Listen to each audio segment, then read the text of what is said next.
miss मामा गुंडा पे कौन ते फंकता रे गरम मिजाज में ते लंबता रे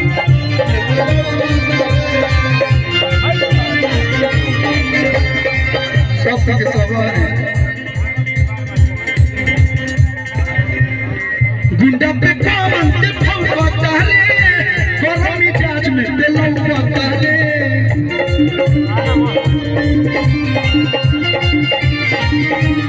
बोले न बोले हमार मामा में कौन चूक लगेला अभिषेक भैया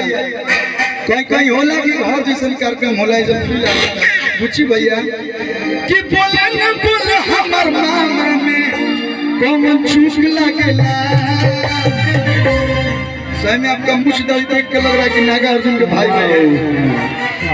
अरे साल के हीरो वाला लुक रखेला भाई है बना ले साल के हीरो वाला लुक रखेला हमर काम में बंदूक रखेला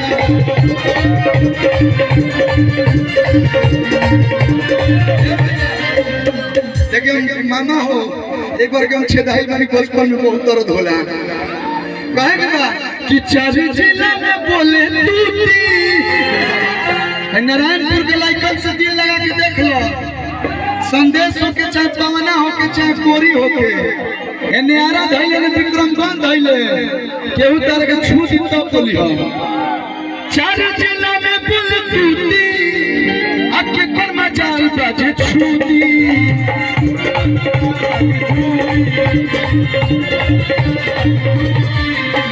नर से कहीं नहीं गोरा करो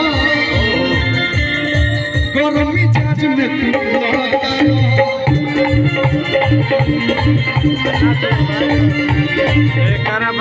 अपना जिला के कतनो जिम्मेदार हुई हैं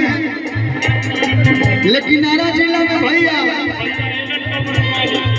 एलन कॉपर के मालिक भैया के तरफ से बहुत सारा प्यार मुकेश